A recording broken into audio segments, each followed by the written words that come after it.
हरे राम हरे हरे, विकास माली घरे घरे। सभी को सादर आमंत्रण। गढ़वा में 19 फरवरी 2025 को होने वाले 351 कन्याओं की भव्य सामूहिक विवाह सह जागरण कार्यक्रम में आप सभी सादर आमंत्रित हैं। आइए हम सब मिलकर गरीब एवं असहाय 351 बेटियों के सामूहिक विवाह कार्यक्रम को सफल बनाएं और कन्या विवाह एंड विकास सोसाइटी के सचिव श्री विकास माली जी द्वारा कराए जा रहे इस पुनित कार्य में सहभागी बने। स्थान दानरू नदी छठ घाट गढ़वा। दिनांक 19 फरवरी 2025। गरीबों की आस केवल विकास। कन्या विवाह एंड विकास सोसाइटी किस लक्ष्य के साथ आगे बढ़ रही है, और प्रश्न है कि गढ़वा में जो एक बड़ा सा पंडाल लगा है जो आने वाले लोगों को बरबस अपनी ओर आकर्षित कर रहा है, पंडाल का उद्देश्य क्या है? ये पंडाल असल में हम लोगों ने कन्या विवाह एंड विकास सोसाइटी के बैनर तले 251 कन्याओं का हम लोग सामूहिक विवाह कराने का लक्ष्य रख के चला था। लेकिन यहाँ के लोगों में जैसी जागरूकताएं मिली और जिस तरह से मुझे यहाँ जनता, जनप्रतिनिधि, प्रशासन, सरकार सभी के द्वारा जो मुझे सहयोग मिला जागरूकता में, तो उसको लेकर के बहुत सारे काफ़ी जनता, जनप्रतिनिधि लोग जागरूक हुए। और जागरूक हुए तो 251 से कन्याओं में से 350 कन्याओं का हम लोग का लक्ष्य पहुंच गया, जिसकी वजह से अभी तक जितना पंडाल जो देख रहे हैं उसमें 251 ही मड़वा है।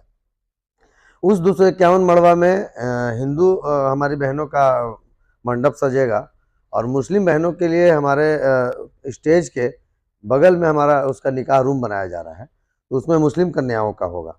तो जो भी पंडाल वहाँ आप देख रहे हैं वो सामूहिक विवाह जो 351 कन्याओं का हम लोगों के द्वारा किया जा रहा है, उसका वो पंडाल है और उसका वो मंडप है। सर, एक शादी करने में अमूमन एक परिवार का पूरे जिंदगी का खर्च कमाई खत्म हो जाता है जो कमाते हैं जी। आप लगभग 350 शादियां इस बार कर रहे हैं। पूर्ववर्ती भी आपने कई बार इस तरह का आयोजन किया है जी। तो इस तरह के आयोजन में क्या वधू पक्ष से कुछ लिया जाता है या फिर? देखिए, ऐसा है कि ये शादी हम लोग का निःशुल्क है। जैसे अगर हम लोग अभी शादी जो कराते हैं तो शादी है मेरा निःशुल्क, जिसमें क्या होता है कि लड़का का जो भी शेरवानी, लड़की का लहंगा, लड़की का टोपी, मतलब जो भी श्रृंगार से लेकर चुनरी तक दो और उसका सैंडल तक, और दूल्हे का टोपी पगड़ी से लेकर के नीचे जूता पगड़ी तक सारा चीज़ वो निःशुल्क मिलता है। विवाह का सामग्री हमारा निःशुल्क मिलता है। तो उसमें हम लोगों ने पहले निःशुल्क करता था, अभी हम लोगों का रजिस्ट्रेशन चार्ज है वो 11,000 रुपया है। वो 11,000 मतलब दोनों का पक्ष मिल करके देंगे, या लड़की वाले देंगे या लड़का वाले देंगे, उससे मतलब नहीं है। वो इसलिए है ना कि जिनका अगर किसी चीज़ में अगर 1 रुपया नहीं लगे तो उसका फिर उन लोगों को इंटरेस्ट नहीं लगता है। पिछला बार जब हमने गढ़वा गया में शादी कराया था चरकी बैजू धाम में, तो वहाँ हम लोगों की शादी 250-300 पहुँच गई। लेकिन जब स्थल थोड़ा सा केवल हमारा चेंज हुआ चिराग पासवान जी के चलते, तो मालूम चला कि हमारे विवाह स्थल पे 51 लोग भी नहीं पहुँच पाए थे। तो उस समय भी हमको समझ में आ गया कि उसी समय से यानी किसी को अगर पैसा नहीं लगता है तो उस चीज़ का कोई महत्व नहीं होता है। तब उसके बाद से हम लोगों ने 11,000 का रजिस्ट्रेशन रखा। लेकिन जो 11,000 हम लोग रुपया रजिस्ट्रेशन का चार्ज रखे हैं, समझिए तो लड़का लड़की का जो हम लोग वस्त्र दे रहे हैं, श्रृंगार, शेरवानी और लहंगा और चुंदरी, उसका भी दाम हम लोग कीमत नहीं ले रहे हैं। उसके अलावा पूरी विधि व्यवस्था, साथ में मंडप में पूरा विवाह का सामग्री, जयमाला का सामग्री, उसके साथ साथ विदाई की सामग्री जो हम लोग शादी करने के बाद विदा करते हैं, जिसमें हमारा गोदरेज है, पलंग है, बर्तन है, गैस चूल्हा है, आयरन है, कुकर है, तोशक है, रजाई है, तकिया है, मच्छरदानी है, बेडशीट है, ये सारा चीज दे करके हम लोग लड़कियों को विदा करते हैं। बारातियों के लिए भोजन की बाराती और सराती और दर्शक तीनों लोगों के लिए भंडारा की व्यवस्था चलती है। कितना ही आदमी आए जाए खाएं, किन्हीं की तरफ से कोई परमिशन मतलब रोक टोक नहीं है क्या 5 आदमी से ज्यादा नहीं आएंगे या 10 आदमी से ज्यादा नहीं आएंगे, ऐसा नहीं है। वर पक्ष वधु पक्ष जितने लोग से आए, दर्शक लोग भी आना चाहते हैं कि आए कि ताकि हम भी देखते हैं कि सामूहिक विवाह होता कैसा है, उन लोगों के लिए भी हमारे पास भोजन की व्यवस्था है। हिंदू मुस्लिम सौहार्द को लेकर हम आपका पोस्टर जब देख रहे थे तो उसपे मुस्लिम चेहरे भी थे जी, आपका भी है, बगल में शादी के साथ जागरण भी लिखा हुआ है जी। तो किस तरह का माहौल बन रहा है?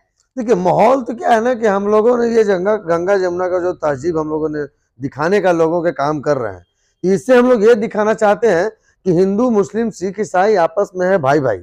ये तो बहुत पुराने लोगों से कहते हुए आ रहे हैं, लेकिन उस चीज को धरातल पे नहीं हो, केवल लोगों को बात बोलते हैं। लेकिन हम लोग मुस्लिम समाज में ही एक मुस्लिम, 2 मुस्लिम ऐसे मिल जाते हैं जो पूरी मुस्लिम समाज को और हिंदू समाज को लड़ा देते हैं।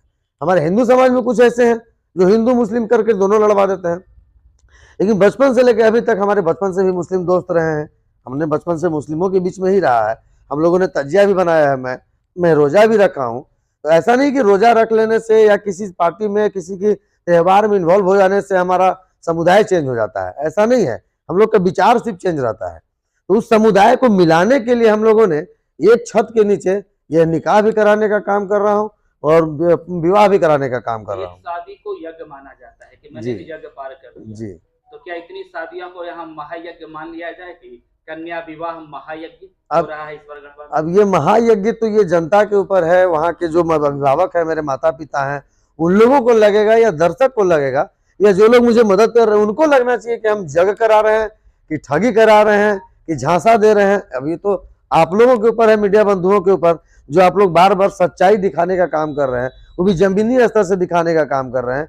जिस पे डेग पे हमारा बाइट चल रहा है, डेग पे लोग जाकर के वहां दिखाने का काम कर रहे हैं कि आज पलंग इतनी तैयारी हो गई, गोदरेज इतनी तैयारी हो गई, पंडाल यहाँ तक पहुंच गया। तो जाहिर सी बात है कि आप लोग बचपन से लेकर के जवान होने तक का आप पूरा पारदर्शिता दिखा रहे हैं लोगों में, तो आप बता सकते हैं कि माहौल कैसा है। कितने बजे जाग जाते हैं और सोने का वक्त क्या होता है? अब ये तो हमारे जनता बताएंगे जो हमसे जुड़े हुए हैं। 3 बजे 4 बजे, कभी 2:30 बजे, 3 बजे, 4 बजे, 5 बजे भी सोते हैं। क्योंकि शादी बहुत बड़ा आयोजन बहुत बड़ा आयोजन है और हमारे पीछे इतने लोग हैं कि सबको अगर गाइड नहीं करेंगे तो कोई टाइम पे जाएगा नहीं। विकास माली और इनकी टीम का लक्ष्य क्या है आने वाले वक्त? विकास माली और इनके टीम का हमारा मेन लक्ष्य है, जो ये गरीब माता पिता जो अपनी बेटियों का विवाह करने में असक्षम होते हैं, प्रताड़ित होते रहते हैं, चाहे वो मानसिक हो चाहे शारीरिक हो, विवाह के चक्कर में उनको जो बोझ सताए हुए रहते हैं, जिसके वजह से अपना खेत जमीन बेच देते हैं, कोई अपना इज्जत बेच देते हैं, कोई धन दौलत सब खत्म करके और एक बेटी का विवाह करते हैं। उसके बाद वाली बेटियों का भविष्य कुछ नहीं है, उसके बाद उनके माता पिता का कोई इनकम नहीं है, तब वो बेटी के विवाह करेंगे कहाँ से? तो वैसे माता पिता के लिए मैं वो बेड़ा उठाने आया हूँ कि बेटी आपकी, फर्ज आपका, कर्ज मेरा, मैं उनका विवाह कराने का काम करूंगा।